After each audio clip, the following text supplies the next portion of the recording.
Hey, group, it's Pitt, and I'm back with some more psychology, theology, a little mix of both.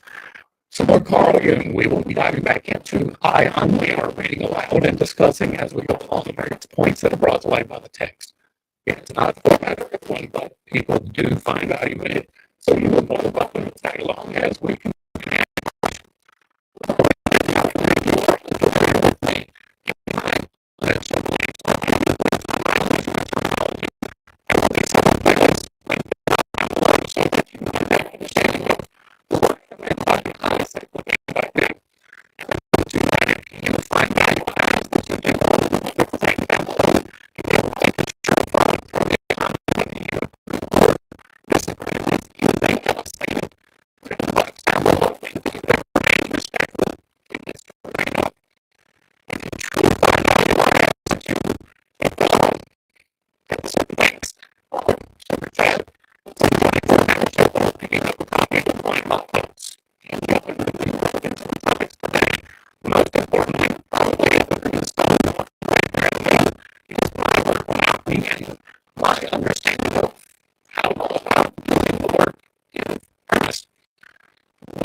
Is that any better?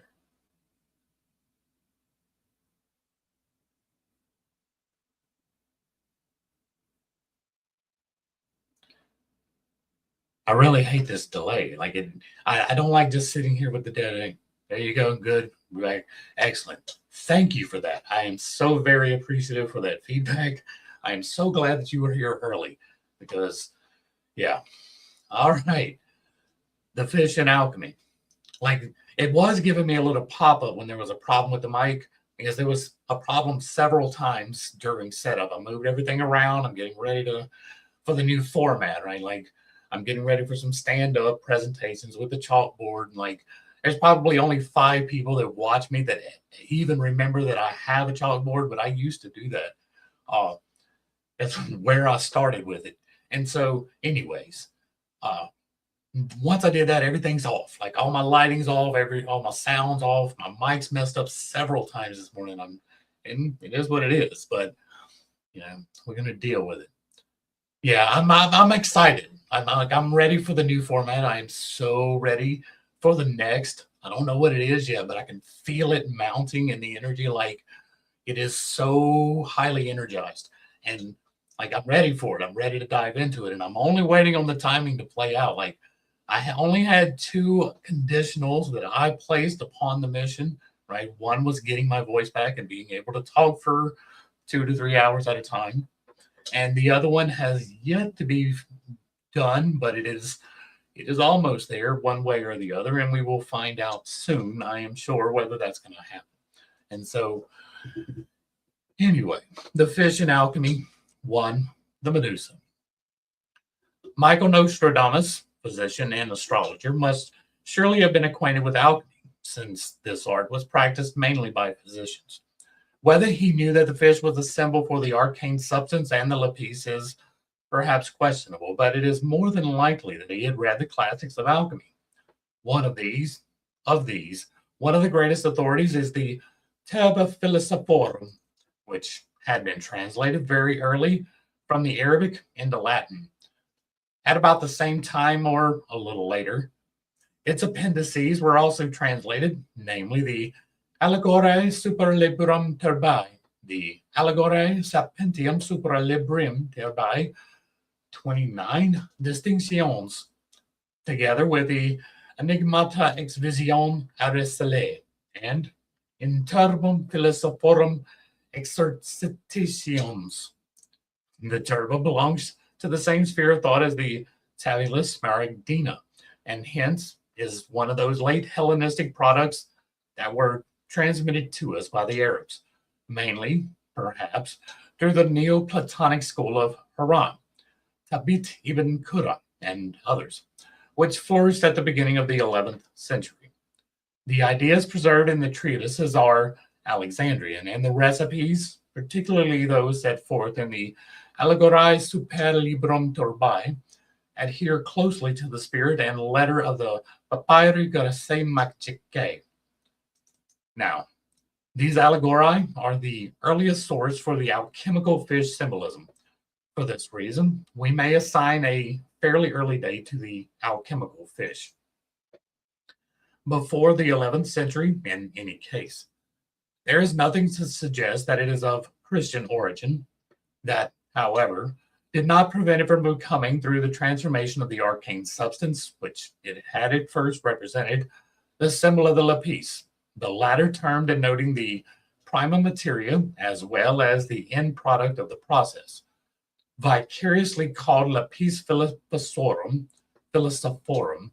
elixir vitae aurum nostrum, infans, pia filius philosophorum, hermaphroditius, and so on. This Filius, as I have shown elsewhere, was regarded as a parallel of Christ. Thus, by an indirect route, the alchemical fish attains the dignity of a symbol for the Salvator Mundi. Its father is God, but its mother is the Sapientia Dei, or Mercurius as Virgo. The Filius Philosophorum, or Macrocosmi, otherwise the lapis, means nothing other than the self, as I have explained in a detailed examination of its various attributes and peculiarities. The text containing the earliest reference to the fish runs, "There is in the sea a round fish, lacking bones and cortex, and having in itself a fatness, a wondrous virtue, which, if it is cooked on a slow fire until its fatness and moisture entirely disappear, is saturated with seawater until it begins to shine." Wait, what? That's not a good recipe. And you cook it, take the bones and the brains out, right? Having in itself a fatness and virtue, it is cooked on a slow fire until the moisture entirely disappear, and then saturated in seawater. Well, that's not going to be good to eat. This recipe is repeated in another, possibly later treatise of the same kind, the Enigmata Philosophorum. Here, the Pisces has become a Pisciculus, the Lusica that became Candescite. Common to both treatises is the ironic conclusion of the recipe. When the Citrinitus Xanthossus yellowing appears, there is formed the calorium, eye wash, of the philosophers. If they wash their eyes with it, they will easily understand the secrets of the philosophy. Remember that the negredo is the darkening, right? That is the bringing up of the shadow side of yourself. Then you have the albedo, which is the lightening, and that is the bringing down the lightening part of yourself. And then you have the rubido, which is the combination of the two, the reddening, and that at the end of the reddening, when the balance is achieved, you get the citrinitus, the yellowing, and that is the point of projection of the green stone which you have just created. This round fish is certainly not a fish in the modern sense, but an invertebrate. This is borne out by the absence of bones and cortex, which in medieval Latin simply means a mussel shell or mollusk. At all events, it is some kind of round organism that lives in the sea. presumably a Medusa or jellyfish, which abounded in the seas of the ancient world. Its free-swimming form, the Aerospidote Medusa, has a round bell or disc-shaped body of radial construction, which, as a rule, is divided into eight sections by means of four paradials and four paradials and four interradials. Gotcha. That was hard for me for a second. Whose angles may again be halved by adradials. Like all Cnidaria or Nematophora, to which class the Symphomedusae belong, they are equipped with tentacles. These contain the thread cells or nemocysts with which they poison their prey. Wake someone tell the Darwin fish bumper sticker people. Yeah, right. Tell them that it's a Jesus symbol and see what they say. That would be funny. But like the Christians adopted that though. That's what this is saying, is that it was pre-existent, almost certain. It definitely has been symbology, whether or not it was religiously symbolical or not. People did it, right? People put pictures of fishes all over the place, whether or not it was an astrological correlation or whether or not it was, salvific or worship or anything. It may have just been that they really liked fish, and so they put a picture of the thing that they ate on the wall, but there are pictures on the wall of things that people ate. Back to the text. Our text remarks that when the round fish is warmed or cooked on a slow fire, it begins to shine. In other words, the heat already present in it becomes visible as light. And catches on fire. In other words, the heat already present in it becomes visible as light. This suggests that the author of the recipe was influenced either by Pliny himself or by someone in the same tradition. Pliny describes a fish, the Stella Marina, star of the sea, which, as he says, has puzzled several great philosophers. This fish was said to be hot and burning and to consume as with fire everything it touched in the sea. Pliny mentions the Stella Marina in the same breath as the Pulmo Marinus, which swims freely on the surface, and attributes to the latter so fiery a nature that when you rub it with a stick, you can straightaway use the stick as a torch. Good morning, Carm. From this, we might conclude that our author did not take zoological distinctions too seriously and may have confused the Stella Marina with the pulmones. However that may be, the Middle Ages, with its passion for symbols, eagerly seized on the legend of the starfish. Nicolas Cossin regarded the fish as a starfish and describes it as such. This animal, he says, generates so much heat that it not only sets fire to everything it touches, but it also cooks its own food. Is there a burning starfish that I am unaware of? Is there one that will make you at least have the sensation of heat? Hence, it signifies the very amoris vis inextinguibilibus, the inextinguishable power of true love. Such an interpretation sounds very strange to modern ears, but for the Middle Ages, alles verganlich ist nur ein Gleichnis was literally true. All ephemeral things were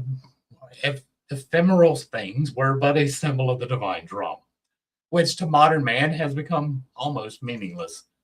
Piscinellus interprets the fish in the same way, the only difference being that his amplification is much more elaborate. This fish, he says, glows forever in the midst of the waters, and whoever it touches grows hot and bursts into flames. This glow is a fire, the fire of the Holy Ghost. He cites as his authority Ecclesiastes 48:1, and refers also to the fiery tongues of the Pentecostal miracle. The miraculous fact that the fire of the Stella Marina does not go out in the water reminds him of the Divinae Gratiae Effaciatus, action of divine grace, which sets on fire the hearts that are drowned in a sea of sins. For the same reason, the fish means charity and divine love, as the Song of Solomon 8:7 testifies. Many waters cannot quench love, neither can the floods drown it. The fish, so our author supposes, spreads a radiance about itself from the first moment of its life, and thus is an emblem of religion, by whose light the faithful live. As the quotation from the Song of Solomon shows, the interpretation of the burning starfish brings out its connection with profane love.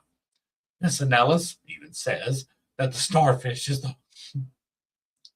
See, now, I am way too immature for this because saying it that way made me think of the chocolate starfish. Misonellus even says that the starfish is the hieroglyph of the lover's heart, whose passion was not even the entire sea can extinguish, no matter whether his love be divine or profane. This fish, says our author, inconsequently burns but gives no light. He quotes St. Basil. Then conceive in your mind a deep pit, impenetrable darkness, fire that has no brightness, having all fire's power of burning but without any light. Such a conception describes the fire of hell. Several species that if you step on them or otherwise become punctured by their spines or tails can be poisoned, which would be compared to a burning sensation. Yeah, jellyfish as well. True. Do give your beloved chocolates for Valentine's. do not give them chocolate starfish. I'm dying here. I really am. It just struck me as I'm reading it. It's like, it's so immature sometimes. This fire is concupiscentia, the scintilla voluptaris, spark of lechery. I'm with you, brother. I'm with you. It is curious how often the medieval symbolists give diametrically opposed interpretations of the same symbol, apparently without becoming aware of the far-reaching and dangerous possibility that the unity of the symbol implies the identity of the opposites. Thus, we can find certain views in alchemy which maintain that God himself glows in the subterranean or submarine fire. The Gloria Mundi, for instance, says, take fire or unslaked lime, which the philosopher says grows on trees. In this fire, God himself glows in divine love. Likewise, the natural master says regarding the art of fire, that Mercurius is to be decomposed and fixed in the unquenchable living fire, wherein God himself glows, together with the sun in divine love, for the solace of all men. And without this fire can the art never be brought to perfection. It is also the fire of the philosophers, which they keep hidden away and concealed, unless you know about that tree, and then you can find the fire. It is also the noblest fire which God created upon earth, for it has 1,000 virtues. To these things, the teacher replies that the God has bestowed upon it such virtue and efficiency that with this fire is mangled the Godhead itself, and this fire purifies as purgatory does in the lower regions. Yeah, that albedo. The fire is inextinguishable, yes. The philosophers call this fire the fire of the Holy Ghost, the Holy Spirit, indeed. It unites Mercurius with the sun, so that all three make but one thing, which no man shall part asunder. Just as in these three, God the Father, God the Son, and God the Holy Ghost are united. An example as the Holy Trinity in three persons, and there yet remains the one true single God. So also the fire unites these three things, body, spirit, soul. That is sun, Mercurius, and soul. That is so very close, but it is not Mercurius. It is actually Mercury. There is a distinction between those two. Mercurius is the spirit, right? Well, actually, no, this is right. I'm wrong, right? The soul was I'm wrong. I did that wrong. So the sun is the fire, right? That is the source. It is corollary with the earth. Mercurius is both the water and the fire, the dual nature, the hermaphrodite, the positive, the negative, the creative, the destructive. And the soul is the third part of the Trinity, right? This is actually two parts. So there are four parts in the Trinity, but God, the source, is external from it. And so it's very fun to play with, though, that particular concept of this actually being the two and making the Trinity that is just God and the Spirit, and then the stability coming from the soul, but then this looking at the deciding agent and then getting the powers of the Spirit and getting the stability from the source and looking at it in both directions as a double Trinity. And like, I play with stuff like that too much. In this invisible fire, the mystery of the art is enclosed. As God the Father, the Son, and the Spirits in three persons is easily verily included in one essence. This fire is fire and water at once. The philosophers name it the living fire in honor of God, who mingles himself with himself in the living water. Yeah, there you go. Another treatise says of the water that it is the hiding place and dwelling place of the whole treasure. For in the midst it is the fire of Gehenna, which contains the engine of the world in its own being. The fire is caused by the premium mobile and is kindled by the influence of the stars. It never ceases its universal motion and is continually led through the influence of celestial forces. It is an unnatural fire, contrary to nature. It puts bodies to the torture. It is the dragon that burns furiously, like hellfire. The life spirit dwelling in nature, Phaeton, has a double aspect. There is an infernal form to it, namely hellfire, from which a hellish bath can be prepared. The treatise of Abraham Eleazar speaks of Phaeton as a god. According to Blaise de Vigenère, the fire has not two but four aspects. The intelligible, which is all light, the heavenly, partaking of heat and light, the elemental, pertaining to the lower world and compounded of light, heat, and glow, ardor, and finally the infernal, opposed to the intelligible, glowing and burning without any light. Here again we encounter the quaternity which the ancients associated with fire. As soon as we saw from the Egyptian conception of Set and the four sons of Horus, and from Ezekiel's vision of the fiery region to the north, it is not at all likely that Vigenère was thinking of Ezekiel in this connection. When was the concept of hellfire introduced? The best that I have been able to discover, and I have looked into it fairly extensively, was with Zoroastrianism. The worship of the fire was extrapolated into a punishment and the light from it as the reward. And so, and then that evolved through Babylon into the tribes that were living in Judah. And that's when the concept of hellfire, like it was almost at the point just before the time of Jesus, like very close, like post-exilic and before the new temple was done, like right in that area, to the best that I've been able to discern. But excellent question, because that is something like there was no real concept of an everlasting burning hellfire anywheres in the Old Testament. at least in the translation that we use in the Holy Bible, right? Which is not necessarily the same thing as the original source. I always thought that the books that were included in the Holy Bible were the best translations and the oldest, most reliable translations, and that is not so at all. They are very modern translations with a lot of difference from the original context of the original religion. So yeah, that is a whole different rabbit hole that I did not even know existed. In the Introitus Apertus of Philalithes, and if you want more information on that type of stuff, like I don't plan on doing deep dives in why Christianity is wrong or why Judaism is wrong, but Myth Vision, I think this is his name, the guy over there, really does have a lot of experts who have spent a lot of time on very specific reasons why particular parts of the Bible are wrong. And so I watch it mainly to see confirmation bias. Yeah. Is that his name, Derek Lambert? Who introduced the concept of levels of hell? Because I don't know if I've ever heard his name. Um, the first place I've seen the levels of hell being recorded was with Dante, but he did have a source for that. I haven't dived into that source, and so I cannot speak with authority on where that originated from.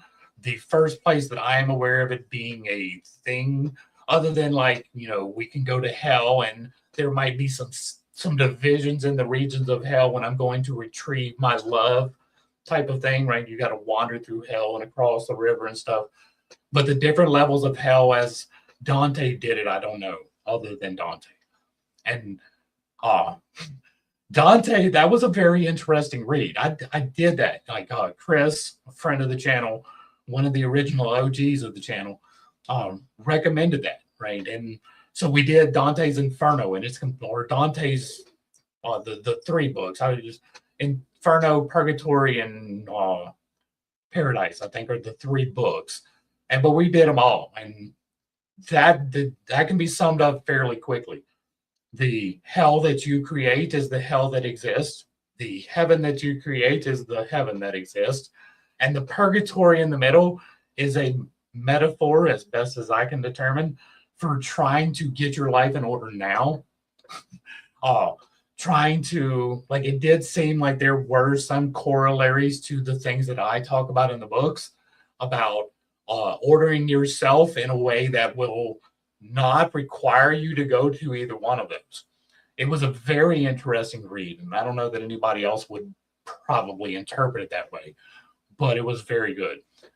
As far as Dante's sources, I don't know. I didn't do that deep of a deep dive into him. I do know that he was heavily influenced by the church, right? And there was definitely some influence into his writings about what he was doing, particularly with those levels of hell. They do play fairly well into the victim thing if you're not looking at it through the correct lenses. Because the Catholic Church is, keeping you coming to them in order to have your salvation assured. And that was less of a focus on the hell. Right? More people focus on the fact that there were all these divisions in hell, but less focus that there were divisions in heaven, right? There was all kinds of like the equal divisions of heaven, and there were equal divisions in purgatory, and that was kind of it was an interesting read. I had a lot of fun with it. All right, in the Introitus Apertus of Philately, the arcane substance is named Caballus. Steel. This, he says, is the auremnemnatum, the prima materia of the gold, the true key of our work, without which no skill can kindle the fire of the lamp. I was thinking about the Vesica Pisces, and particularly with spiritual alchemy, because I hope y'all can hear me from here, right? But like you have this, which is the higher, the lower, the balance. And then you have the projection. And I know that's opposite of the way that you would see a fish, but I was thinking about that. The fish being in a metaphor for the lamp, but it's kind of a backwards one. Calibs is a spirit preeminently pure. Dante Alighieri drew upon a vast array of classical, theological, political, and personal sources to create his masterpiece, The Divine Comedy, 1308, 1321. There you go. Thank you for that. All right. And yet Calibes is the spirit preeminently pure, a secret, infernal, and most volatile fire.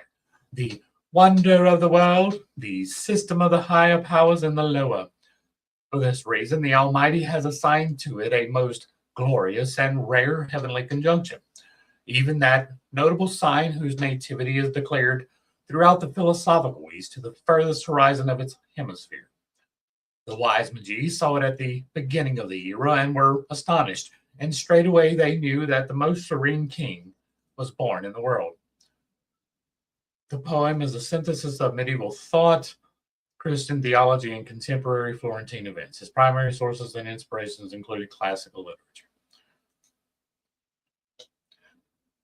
Do you, when you see his star, follow it to the cradle, and there you shall behold a fair infant. Cast aside your defilements. Honor the royal child, open your treasure, offer a gift of gold, and after death, he will give you flesh and blood, the supreme medicine in the three monarchies of the earth. Virgil, the Roman poet and author of the Aeneid, is Dante's most significant guide and source representing human reason.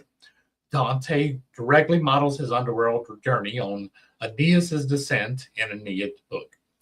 Very interesting. So that is antiquity. Ovid, besides Virgil, Dante utilized Ovid's metamorphoses more than any other poet for imagery and mythological tales. Aristotle, known as the master of those who knew. Aristotle provided the ethical and philosophical foundations for the structure of hell, particularly through the Nicodemean ethics.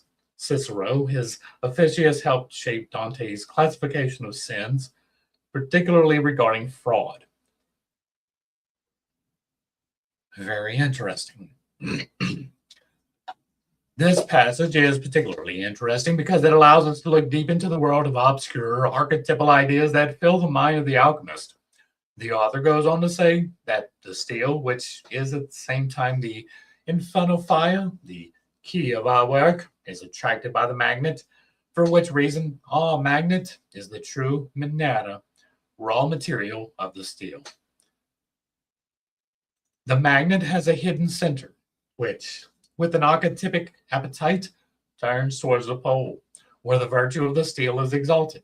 The center abounds in salt, evidently the sal sapientiae, for immediately afterwards, this text says, the wise men will rejoice, but the fool will pay small heed to these things, and will not lend wisdom, even though he will see the outward turned central pole marked with the notable sign of the Almighty. In the pole is found the heart of Mercurius, which is the true fire wherein the Lord has its rest. And you could do that, right? You could use just the needle of the magnet. Right? If the center point would be the determining point, the entire structure of the needle would be the earth. And then you have both the agent of change, which would be the magnetic pole, and the agent of stasis, which would not. So there you go. He who journeys through this great and wide sea may touch at both indies, may guide his course by the sight of the North Star, which our magnet will cause to appear unto you. This is an allusion to the mystic journey, the peregrinatio, as I have explained elsewhere. It leads to the four quarters, here indicated by the two indies, east, west, and by the turning of the compass to the north. Together they form a cross, an example, a quaternity, which characterizes the nature of the pole. For from the pole, the four directions radiate out, and also the division of the hemispheres, east and west of the Greenwich meridian. Thus, the northern hemisphere resembles a round body of the Hydromedusa, whose spherical surface is divided by four, or multiples of four, radials, and therefore looks like a globe seen from the pole. In this connection, I would like to mention the dream of a 20-year-old student who got into a state of confusion when he found that the philosophical faculty for which he had opted did not suit him. He could discover no reason for this. His disorientation reached the point where he simply did not know what profession he wanted to take up. Then a dream came to his help and showed him his goal in the fullest sense. He dreamt that he was walking in a wood. Gradually, this grew more and more lonely and wild, and finally he realized that he was in a primeval forest. The trees were so high and the foliage so thick that it was almost dark on the ground. All trace of a path had long since disappeared, but driven by a vague sense of expectation and curiosity, He pressed forward and soon came to a circular pool, measuring 10 to 12 feet across. It was a spring, and the crystal clear water looked almost black in the shadows of the trees. In the middle of the pool, there floated a pearly organism, about 18 inches in diameter, that emitted a faint light. It was a jellyfish. Here, the dreamer awoke with a violent emotion. He decided then and there to study science, and he kept to this decision. I must emphasize that the dreamer was not under any psychological influence that might have suggested such an interpretation. The conclusion he drew from the dream was undoubtedly the right one, but it does not by any means exhaust the meaning of the symbol. The dream is archetypal, a big dream. The wood that grows dusky and turns into a primeval forest means entry into the unconscious. Midway through our life's journey, we found ourselves in a dark wood. That's Thoreau, right? I have not read that. I've heard other people read it. I need to read that for myself. The round pool with the jellyfish in it represents a three-dimensional mandala, the self, wholeness as the goal to which the archetypic appetite points, the magnetic north, which guides the traveler, his bearings on the sea of the world. Turning back to our text, I would emphasize by way of recapitulation that the infernal fire is nothing other than the Deus Abscontius, hidden God, who dwells at the North Pole and reveals himself through magnetism. His other synonym is Mercurius, whose heart is to be found at the pole, and who guides men on their perilous voyage over the sea of the world. The idea that the whole machinery of the world is driven by the infernal fire at the North Pole, that this is hell, and that hell is a system of upper powers reflected in the lower, this is a shattering thought, but the same note is struck by Meister Eckhart when he says that, on returning to his true self, he enters an abyss deeper than hell itself. Scurrilous as it is, the alchemical idea cannot be denied a certain grandeur. What is particularly interesting, psychologically, is the nature of the image. What is particularly interesting, mechanically, is that is where the generation point for the magnetics is, right? And generation return point there, and the South Pole too, but they didn't have a whole lot of knowledge of the South Pole. And so there is a reason they were talking about it that way. And that is even, in my opinion, the thing that drives the fires of hell. It is the projection of an archetypal pattern of order, the mandala, which represents the idea of totality. The centering of the image on hell, which at the same time is God, is grounded on the experience that highest and lowest both come from the depths of the soul and either bring the frail vessel of consciousness to shipwreck or carry it safely to port, with little or no assistance from us. The experience of this center is therefore a numinous one in its own right. Pissanellus feels that his Stella Maris, this fish which binds in the midst of the water but gives no light, besides meaning the Holy Ghost, love, grace, and religion, also symbolizes something in man, namely his tongue, speech, and powers of expression. That's not a bad way of looking at it either, for it is in these faculties that all psychic life is manifest. He is evidently thinking of an instinctive, unreflecting psychic activity, because at this point he cites James 3:6. And the tongue is a fire, a world of iniquity among our members, defiling the whole body, setting on fire the wheel of birth, and setting on fire by hell. Hence, the evil fish coincides with our untamed and apparently untamable propensities, which, like a small fire that sets a great forest ablaze, defiles the whole body and even sets on fire the wheel of birth. The rota nativitatis is a distinctly curious expression to use in this connection. The wheel, it is explained, symbolizes the circle or course, cycle of life. This interpretation presupposes ideas akin to Buddhism. If we are not to conceive the wheel merely as a banal statistical cycle of birth and death, How the wheel could ever be set on fire is a difficult question that cannot be answered without further reflection. We must consider, rather, that it is meant as a parallel to the defilement of the whole body. In other words, a destruction of the soul. Ever since the Timaeus, it has been repeatedly stated that the soul is a sphere. As the anima mundi, the soul revolves with the world wheel, whose hub is the pole. That is why the heart of Mercurius is found there, for Mercurius is the anima mundi.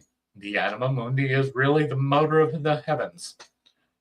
The wheel of the starry universe is reflected in the horoscope called the thema of birth. This is the division of the heavens into 12 houses, calculated at the moment of birth, the first house coinciding with the ascendant. Divided up this way, the firmament looks like a wheel turning, and an astronomer, Nigidius, is said to have received the name Figulus, potter, because the wheel of the heaven turns like a potter's wheel. The ascendant is not the way that we view astrology these days. We view the sun sign, which is separate from the ascendant, right? I am sun sign Gemini. I am a Pisces ascendant and a Pisces moon. And so this is using a different than normal understanding of the zodiac, just so that people are aware if they were wondering. The thema, which is set or ordained, is indeed a wheel. The basic meaning of the horoscope is that by mapping out the positions of the planets and their relations to one another, aspects, together with the distribution of the signs of the zodiac at the cardinal points, it gives a picture first of the psychic and then of the physical constitution of the individual. It represents, in essence, a system of the original and fundamental qualities in a person's character, and can therefore be regarded as an equivalent of the individual psyche. Priscillian evidently took the wheel in this sense. He says of Christ, "He alone has the power to join together the Pleiades and to loose the bands of Orion. Knowing the changes of the firmament and destroying the wheel of generation, he has overcome the day of our birth by the renewal of baptism." From this, it is plain that in the 4th century, the wheel of birth was in fact regarded as the horoscope. Setting fire to the wheel is therefore a figurative expression for a catastrophic revolt of all the original components of the psyche, a conflagration resembling panic or some other uncontrollable and hence fatal outburst of emotion. The total nature of the catastrophe is explained by the central position of the so-called tongue, the diabolical element whose destructiveness is an essential part of every psyche. Seen in this light, the Stella Maris stands for the fiery center in us, from which the creative or destructive influences come. A Gemini that would put off being born until I was in Cancer. And the Gemini. Interesting. I really do think that most of the problems that I have with astrology is relying on the sun signs. There seems to be like the thought that everybody that is born within a month, right, a month period, or about a month. All right, it goes from Gemini, for instance, goes from May 21st until June 20th, right? That everybody that is born is exactly influenced the same, right? But if it's a moon sign or an ascendant sign, that would make more sense because that varies much more significantly, right? We, being Geminis, probably do not share those two signs. And almost certainly we do not share all three of them in the same order. That is variability that can be explained a little bit better. Now, I haven't done an extensive deep dive using any of the other signs, right? Because the sidereal is a system, the vernal is a system. Apparently, this is a system, as opposed to the solar system that we use now. And I did one for the solar, and I found no reason to believe whatsoever in astrology. But It may be that it was simply looking at it through the wrong lens, right? If you are indeed a Pisces instead of a Gemini, which would be the situation, ascended versus solar for me, that is a very different reading, right? That would be a very different understanding of what the current situation is. And so maybe there could be some validity there that I need to explore before I completely write off astrology. There is a reason why people used it, and if there is another system that works, then maybe it's worth investigating. 2. The fish. In our discussion of medieval fish symbolism, we have so far been concerned with a fish only in name, the jellyfish, without taking due account of the fact that this is not a fish at all in the zoological sense, and more important still, is not shaped like one. It was simply the description of the round fish that brought it to our attention. That, however, was not the case in the Middle Ages, for we have the testimony of a 16th century adept, Theobald de Hooghelande, which shows that he at least understood the fish to be a real fish. Listing the numerous synonyms for the tincture, he remarks, likewise they compared it to fishes. Hence, Mundus says in the Turba, take 1 pot fish gall and 1 pot calf's urine, etc. And in the Enigmata Sapientium, it says, there in our sea is small round fish without bones or legs. Fish gall and calf urine. That would be an acid. Right? Fish gall, that's an acid, right? And urine would be basic. It's heavy salted anyway. I'm just curious what you would be making out of fish gall and calf urine. Maybe a fertilizer, probably a fertilizer, right? That would be high nitrogen and high phosphorus, so probably a fertilizer. Since the gall mentioned in the quotation can only come from a real fish, Hoagland obviously took the small round fish to be a real one. And since one can imagine a fish without bones, but hardly without skin or some kind of integument, the incomprehensible cortexibus of the original version had to be changed into curirubius, legs.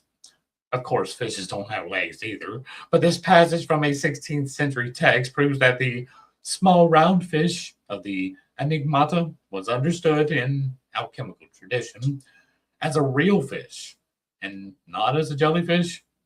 A round and transparent fish of a peculiar sort without cortices is described in the Cyranides. The Cnidian fish lives in the sea on the shores of Syria, Palestine, and Libya.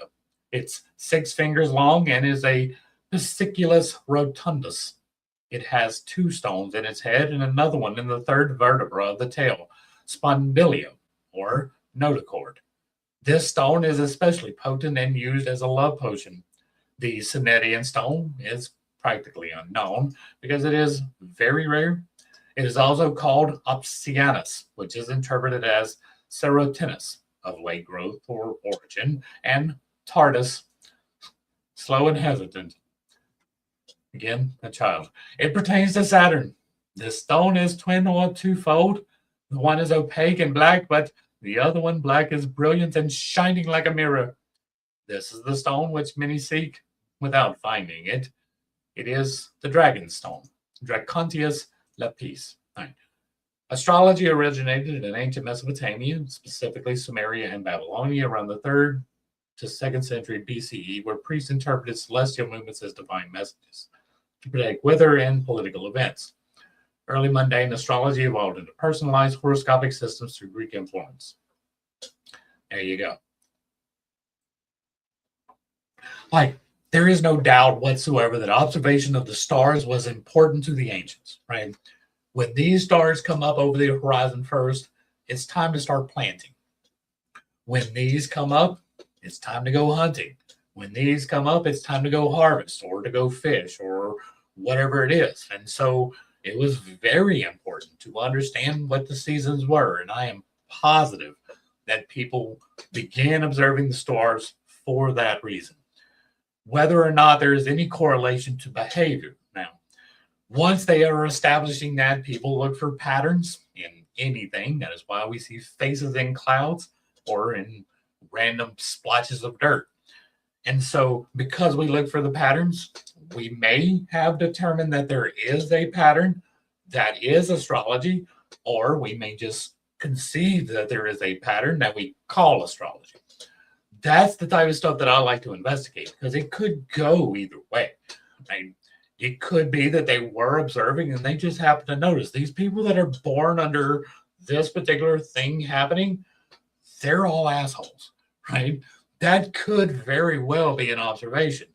It's going to be very hard to, collaborate or corroborate. So astrology evolved the way the MBTI evolved, into a narrow, closed-off understanding, thanks to the left-brain hemisphere. There you go. They had much better views without all of the light pollution. That is absolutely true. And that was their entertainment. That cannot be undervalued either, right? You had telling stories around the fire and looking at the sky. That's all you got to do in the dark, right? If you aren't standing watch in the dark, scared shitless that a bear was coming, then you are sitting around the campfire telling tales or looking at the stars telling tales. And so, yeah, weather and political events sound more logical, objective than expecting entirely subjective info from the stars. I agree. Interesting note regarding old Sumerian magic. Certain rituals were meant to be performed under specific stars, but it was possible to conduct them by use of a special lamp that could project them. Interesting. That is indeed interesting. Yeah. All right, let me pour on my second round of tea here. The only thing that can be elicited with certainty from this involved description is that the animal in question must be a vertebrate and is therefore presumably a genuine fish. What exactly is the justification for calling it round is far from clear. It is obvious that the fish is mainly a mythologium, since it is said to contain the dragon's stone. This stone was known to Pliny and also to the medieval alchemist, who named it to be draconites, dracontius, or dracates. I'm assuming that they made these by inverting a bowl over the lamp and plunging holes in the clay while still wet to permit light to pass, forming the constellations. Right? Yeah, that is even described. Oh, who was it? Somebody that was not even a good source for other things was describe them doing it. It may have been Crowley and his crap, but like a miniature firmament. Yeah, like if you were to buy today a predictor of the stars, and you could probably make it work and then turn it to where it was aligned correctly with the north of your casting room. That is interesting that that workaround would be okay, right? If you could only perform this ritual under these stars because it is going to give power to it, but it's okay if you make it seem like it. Seems a stretch to me. It was reputed to be a precious stone, which could be obtained by cutting off the head of a sleeping dragon. But it becomes a gem only when the bit of the dragon's soul remains inside. And this is the hate of the monster as it feels itself dying. The gem is of a white color and a powerful elixipharmic. Even though there are no dragons nowadays, the text says the draconites are occasionally found in the head of water snakes. Roland asserts that he has seen such stones, blue or black in color. Nowadays, you can get a projector to show the night sky for any night you want, right? And you could even make it rotate on its own if you wanted to. The Cneidian stone has a double nature, though, as the text shows, it is not all clear, at all clear. One must almost conjecture that its double nature consisted originally in a white and black variety, and that a copyist, puzzled by the contradiction, inserted a Niger quidem, though black. But Roland distinctly emphasizes that the color of the draconites is white. white or black. Like both white and black. Its affinity with Saturn may shed light on this dilemma. Saturn, in astrology, the star of the sun, is alchemically interpreted as black. It is even called Sol Niger and has a double nature as the arcane substance, being black outside like lead, but white inside. Johannes Gracius cites the opinion of the Augustinian monk Degenhardus concerning the lead. The lead of the philosophers, named the lead of the air, containing the shining white dove, which is called the salt of the metals. Vignier assures us that lead, than which nothing is more opaque, can be turned into hyacinth and back again to lead. Quicksilver, says Miletus, comes from the heart of Saturn, is Saturn, the bright silveriness of Mercury, contrasting with the blackness of lead. The bright water that flows from the plant Saturnia is, according to Sir George Ripley, the most perfect water and bloom of the world. How old this idea is can be seen from the remark of Hippolytus that Kronos, Saturn, is a power of the color of water and all destructive. In view of all this, the double nature of the Synedidian stone might signify the polarity and union of opposites, which is just what gives us the lapis philosophorum, its peculiar significance as a uniting symbol, and hence its magical and divine properties. Our draconite, too, is endowed with extraordinary powers, potentissimus valde, which makes it eminently suitable for the ligature of Aphrodite. An example, the love magic. This here, and also it's got to be uniting. Makes me think that if you take the Vesica Pisces thing and you add the tail, and then you do another one inverted with the tails overlapping, that would signify the as above and as below being united through the heart and projected out into the world. And that would probably be a corollary to what it should mean too. Magic exercises the compulsion that prevails over the conscious mind and will of the victim. An alien will rises up in the bewitched and proves stronger than his ego. The only comparable effect capable of psychological verification is that exerted by unconscious contents, which, by their compelling power, demonstrate their affinity with or dependence on man's totality, that is, the self and its karmic functions. We have already seen that the alchemical fish symbol points ultimately to an archetype of the order of magnitude of the self. So it should not surprise us to see that the principle of outward uncomeliness, which applies to the lead of the lapis, is also applied to Christ. The same that is said of the lapis is said of Christ by Ephraim, the Syrian. He is clothed in figures, he is the bearer of types. His treasure is hidden and open. It is wonderful to look on. Irving Finkel has a fascinating video about old Sumerian magic, but that man's presentation style could just make about anything interesting.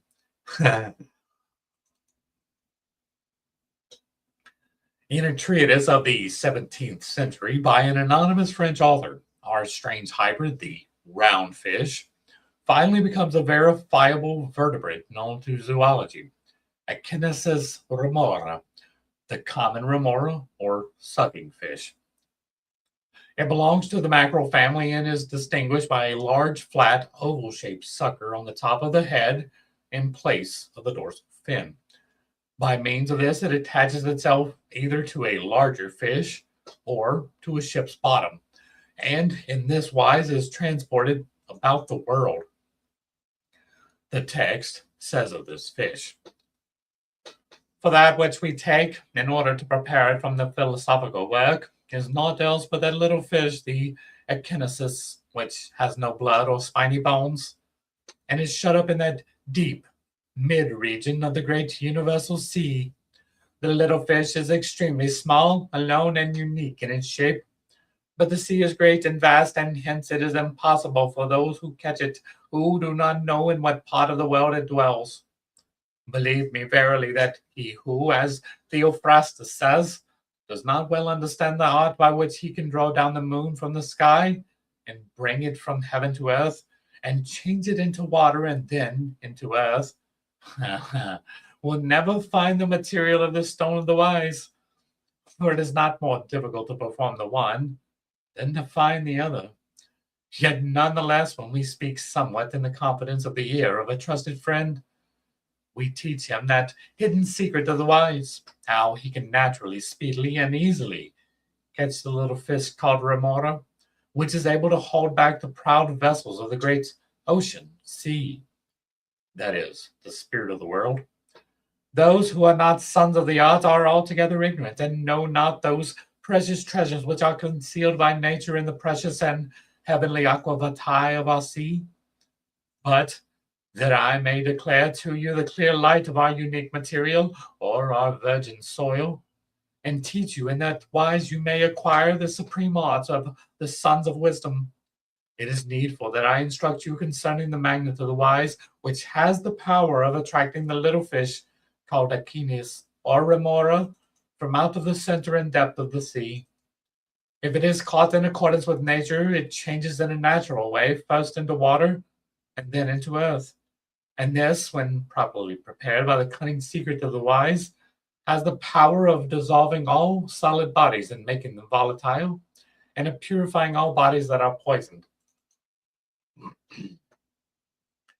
As an actual fish, this makes me think of the blobfish. Right? That's a deep water fish. You would have to know exactly where to go to be able to get on a bed of these things. But they're like pufferfish, kind of. They may even be pufferfish. I don't think so. They have that really ugly dog face. But if you pull them out of the water too fast, they expand, right? Like a blowfish. And they go, whoop. And they seem as though they have no bones. I don't know whether they actually have no bones from that or not. They may not. They exist at an extremely high pressure. But if you pull them up too fast, they will turn into something that would resemble a liquid in many ways, right? It is just barely being held together by the skin. It does no longer live. There is no catch and release. We learn from this text that the fish is found, if it can be found at all, in the center of the ocean. But the ocean is the spirit of the world. Our text, as the above sample shows, derives from a time when alchemy had almost given up its laboratory work and was becoming more and more of a philosophy. For an alchemist living in the early part of the 17th century, the spirit of the world is a somewhat unusual term, because the expression more commonly used was the anima mundi, the world soul, or in this case, the world spirit, is a projection of the unconscious, there being no method or apparatus which could provide an objective experience of this kind, and thus furnish objective proof of the world's animation. The idea is nothing more than an analogy of the animating principle in man, which inspires his thoughts and acts of cognition. Soul, and spirit, or psyche as such, is in itself totally unconscious. If it is assumed to be somewhere outside, it cannot be anything except a projection of the unconscious. This may mean a lot or a little, according to the way you look at it. At any rate, we know that in alchemy, or sea, is a symbol for the unconscious in general, just as it is in dreams. The extremely small fish that dwells in the center of the universal sea, nevertheless, has the power to stop the largest ships. From the description of the Achenesis, it is evident that the author was acquainted with the Vesiculus rotundus ossibus et corticus carens of the Enigmata. Our interpretation of the roundfish as the self can accordingly be extended to the ekinesis. The symbol of the self appears here as an extremely small fish in the vast ocean of the unconscious, like a man alone on the sea of the world. Its symbolization as a fish characterizes the self in this state as an unconscious content. There would be no hope whatever of catching this insignificant creature if a magnet of the wise did not exist in the conscious subject. This magnet is obviously something a master can teach to is obviously something a master can teach to his pupil.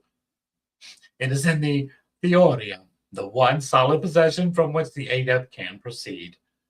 From the form, the prima materia always remains to be found, and the only thing that helps him is the cunning secret of the wise, a theory that can be communicated. This is affirmed by Bernardus Trevisanus in his treatise De Secretismo Philosophorum Aperchimico. It was the sermons of Parmenides in the Turba that first freed him from error and guided him in the right way. But Parmenides says the same thing as Aristotle in the Turba. Nature is not improved save through its own nature, and Bernardus adds by way of confirmation. Thus, our material cannot be improved save through itself. It was the theory of Parmenides that helped Bernardus onto the right track after much fruitless laboratory work, and there is a legend that he even succeeded in making the philosopher's stone. As to the theory, he is obviously of the opinion that its basic thought is expressed in the saying quoted above, that nature can improve or free itself from error only in and through itself. The same idea is expressed in the repeated warning of other treatises not to mix anything from outside with the contents of the hermetic vessel, because the lapis has everything that it needs. It is not exactly probable that the alchemists always knew what they were writing, otherwise they would have dropped dead at their own enormities, and of this there is no sign in the literature. Who has everything he needs? Even the loneliest meteor circles around some distant sun or hesitantly draws near to a cluster of brother meteors. Everything hangs together with everything else. By definition, only absolute totality contains everything in itself, and neither need nor compulsion attaches it to anything outside. This is undoubtedly the same as the idea of an absolute God who encompasses everything that exists. But which of us can pull himself out of the bog by his own pigtail? Which of us can improve himself in total isolation? Even the holy anchorite, who lives 3 days' journey off in the desert, not only needs to eat and drink, but finds himself utterly and terribly dependent on the ceaseless presence of God. Only absolute totality can renew itself out of itself and generate itself anew. What is it then that one adept whispers into the ear of another, fearfully looking round lest any betray them or even guess their secret? Nothing less than this, that through this teaching, the one and all, the greatest in the guise of the smallest, God himself in his everlasting fires, may be caught like a fish in the deep sea. Further, that he may be drawn from the deep by a Eucharistic act of integration called Tequalo, God-eating by the Aztecs, and incorporated in the human body. This teaching is the secret and cunning magnet by virtue of which the remora, little in length, mighty in strength, stops the proud frigates in the sea. That sounds like somebody's apologetics, doesn't it? Little in length, mighty in strength. It's not the size of the ship, it's the ocean of the ocean. Stops the proud frigates in the sea and the adventure which befall the quinquemere of the Emperor Caligula in her own day, as Pliny says in his interesting and edifying tale. The little fish that was only a half-foot long had sucked so fast to the rudder on the return journey from Stora to Antium that had brought the ship to a standstill. On returning to Rome after his journey, Caligula was murdered by his own soldiers. So the Achilles turned out to be an omen, as Pliny points out. The fish played another such trick on Mark Antony before the naval engagement with Augustus, during which Antony was killed. Pliny cannot marvel enough at the marvelous powers of the Echinus.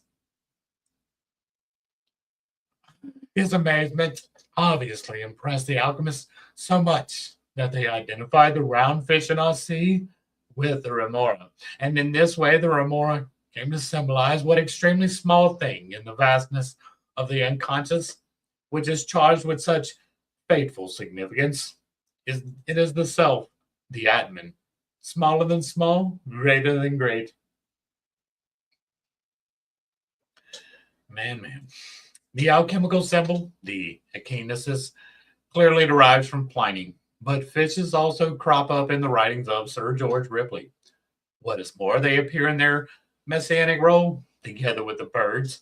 They bring the stone, just as the Oxyrhynchus sayings of Jesus.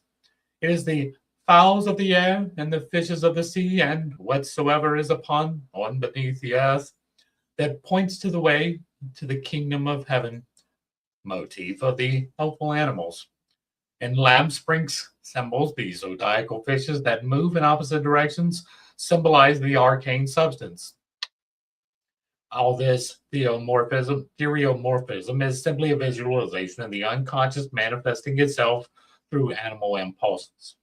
Some of these can be attributed to known instincts, but for the most part, they consist of feelings of certainty, beliefs, compulsions, idiosyncrasies, and phobias that may run directly counter to the so-called biological instincts without necessarily being pathological on that account.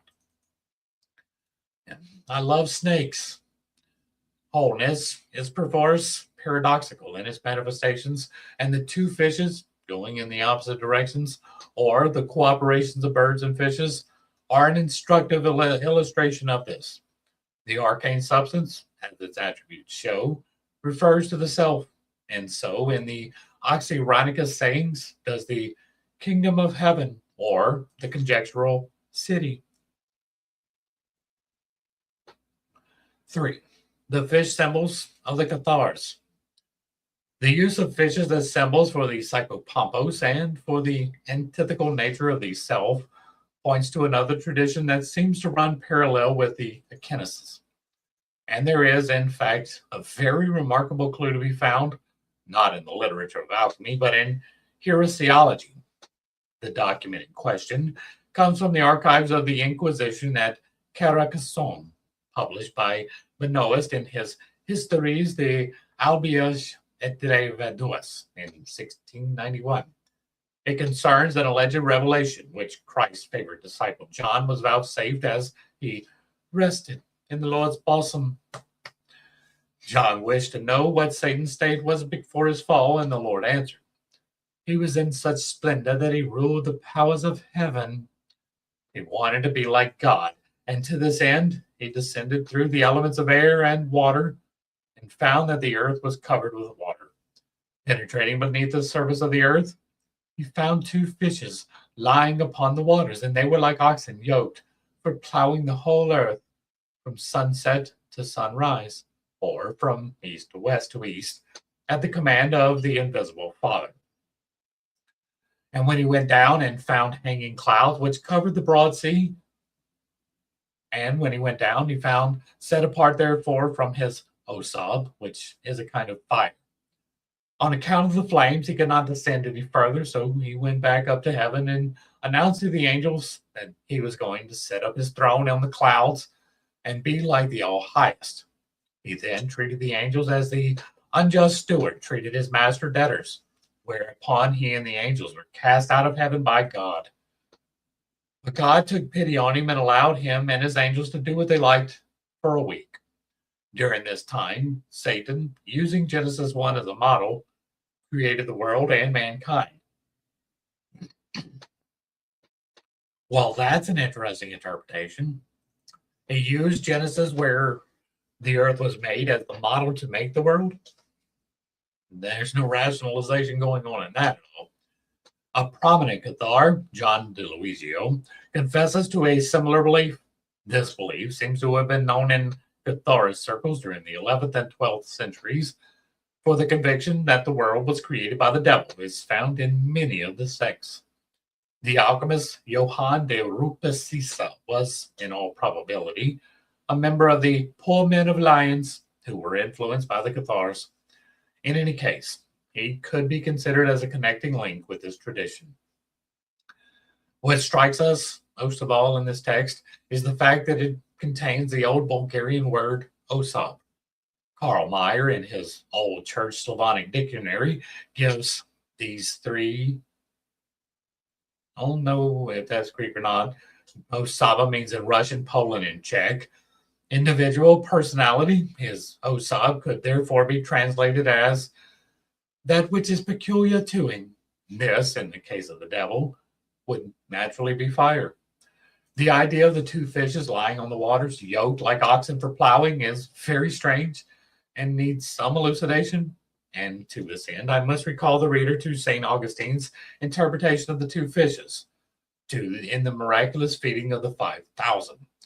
For him, they represent the kingly and priestly person or power, because, like fishes surviving the tempest of the sea, they outlast the turbulence of the multitude.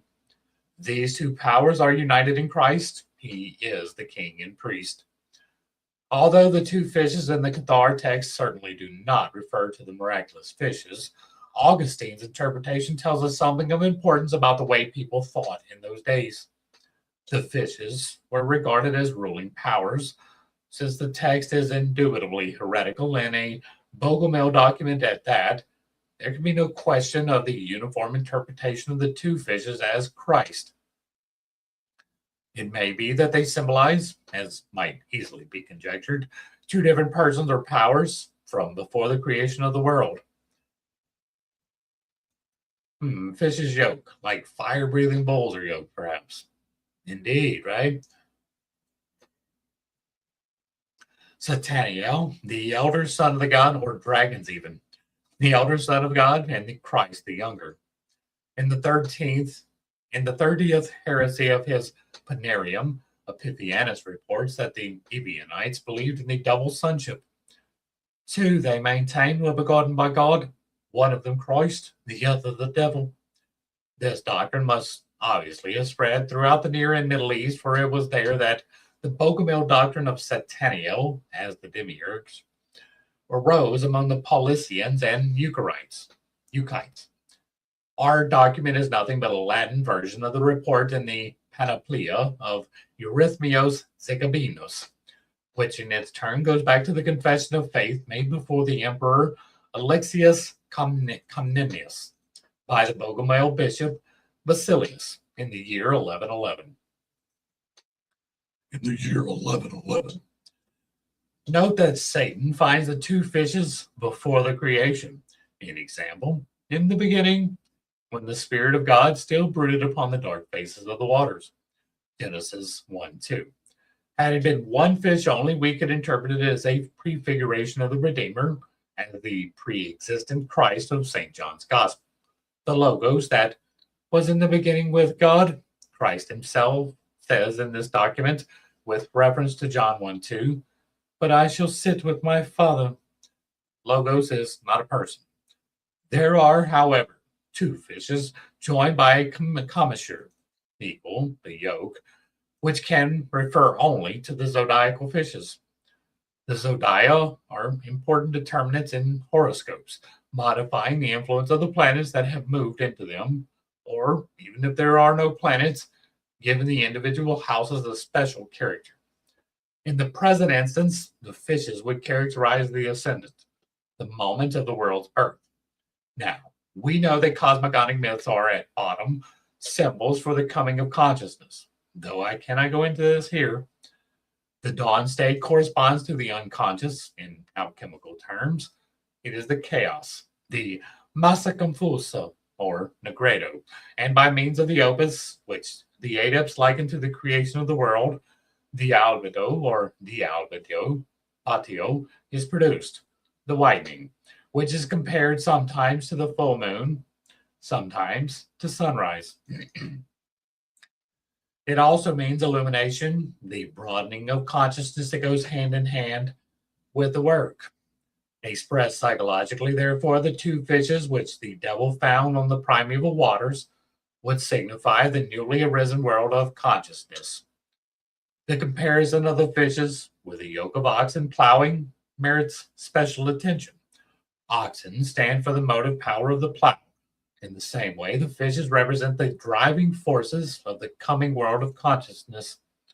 Since olden times, the plow has stood for man's mastery over the earth, Wherever man plows, he has wrested a patch of soil from the primal state and put it to his own use. That is to say, the fishes will rule this world and subdue it by working astrologically through man and molding his consciousness. Oddly enough, the plowing does not begin like all other things in the East, but in the West. This motif turns up again in alchemy. No, says Ripley, that your beginnings should be made towards sunsets, and from there you should turn towards midnight, and the lights cease altogether to shine, and you should remain 90 nights in the dark fire of purgatory without light. I say 8 weeks. And when you're working on the shadow, it's about 8 weeks. When you're working on the light, it's about 8 weeks. When you're working on the combination, it's about 8 weeks. Then turn your course towards the east, and you will pass through many different colors, etc. The alchemical work starts with the descent into darkness. The grado, an example, unconscious. The plowing or mastery of the earth is undertaken at the command of the Father. Thus, God not only foresaw the enantiodromia that began in the year 1000, but also intended it. The Platonic month of the fishes is to be ruled by two principles. The fishes in our text are parallel. Like the oxen, and points to the same goal, although one is Christ and the other the Antichrist. This, roughly, would be the early medieval line of reasoning, if we can speak of reasoning here. I do not know whether the argument we have outlined was ever discussed consciously, yet it would be possible. The Talmudic prophecy concerning the year 530 leads one to conjecture astronomical calculations on the one hand, and on the other an astrological allusion to the sign of the fishes favored by the Jewish masters. As against this, it is possible that the fishes in our text are not a conscious reference to astrological ideas, but rather a product of the unconscious. There is the one problem with we make patterns. That is true. And if you are pointed out a pattern, that is the pattern that you will see. That is mostly true, right? But the problem with connect the dots in the sky is that who knows where the dots are supposed to connect? They're not numbered. It is entirely possible that the constellation that we refer to as Pisces is in reality what they thought of as Gemini, right? That is a possibility. I'm not saying that that is a fact, but it is definitely something that you need to bear in mind when we're talking about this in particular, right? This in particular is that this is when we began observing the Pisces as a fish. And okay, maybe, possibly, but we don't have any real reason to believe that. That the unconscious is quite capable of reflections of this kind, we know well enough from the dreams of the analysis of myths and fairy tales. The image of the fishes is, as such, belong to the common stock of conscious ideas, and may, unconsciously, have expressed the meaning in symbolic form. For it was about this time, 11th century, that the Jewish astrologers began calculating the birth of the Messiah in Pisces. And the universal feeling that a new age had commenced was given clear expression by Joachim of Flora. The text of our Johannine revelation can hardly be earlier or much later than the 11th century. With the beginning of this century, which is astrologically the middle of the Pisces eon, heresies sprang up everywhere like mushrooms, and at the same time, Christ's adversary, the second fish, alias the devil, appears as a demiurge. Historically speaking, this idea represents a kind of Gnostic renaissance, since the Gnostic demiurge was regarded as an inferior being from whom all evil comes. The significant thing about this phenomenon is its synchronicity, that is, its occurrence at a time that had been fixed astrologically. That Catharist ideas found their way into alchemy is not altogether surprising. I have not, however, come across any text which would prove that the Catharist fish symbol was assimilated into the alchemical tradition and so could be held responsible for Lamsprink's fish symbol, signifying the arcane substance and its interantinomy. Lamsprink's symbol appeared not much earlier than the end of the 16th century, and represented a revitalization of the archetype. It shows two reversed fishes swimming in the sea, nostro mare, by which was meant the aqua permanens, or arcane substance. They are designated spiritus et anima, and like stag and unicorn, the two lions, the dog and wolf, and the two fighting birds, they indicate the double nature of Mercurius. See the moon card in the tarot. In my reflections, which are based on some knowledge of that symbolic thinking of the Middle Ages, are justified. Then we have here a remarkable confirmation of the views I expressed in an earlier chapter. With the year 1000, a new world begins, proclaiming its advent in a strange medley of religious movements such as the Bogomils, Cathari, Albigenses, Waldenese, poor men of Lyons, brethren of the free spirit, Beguines, Begharts, etc., and in the Holy Ghost movement of Joachim of Florida. These movements are also associated with the rise of alchemy, Protestantism, and the Enlightenment, and natural science, leading ultimately to the increasingly devilish developments we have lived to experience in our own day, and to the evaporation of Christianity under the assaults of rationalism, intellectualism, materialism, and realism. In conclusion, I would like to give a concrete example of the way the symbol of the fish springs out of the unconscious autochthonously. The case in question is that of a young woman who had uncommonly lively and plastic dreams. She was very much under the influence of her father, who had a materialistic outlook and was not happily married. She shut herself off from these unfavorable surroundings by developing, at a very early age, an intense inner life of her own. As a small child, she replaced her parents by two trees in the garden. In her 6th or 7th years, she dreamt that God had promised her a golden fish. From this time forth, she frequently dreamt of fishes. Later, a little while before starting psychological treatment on account of her manifold problems, she dreamt she was standing on the bank of the Leonmat and looking down into the water. A man threw a gold coin into the river. The water became transparent, and I could see the bottom. There was a coral reef and a lot of fishes. One of them had a shining silver belly and a golden back. During treatment, she had the following dream. I came to the bank of a broad flowing river. I couldn't see much at first, only water, earth, and rock. I threw the pages with my notes on them into the water with the feeling that I was giving something back to the river.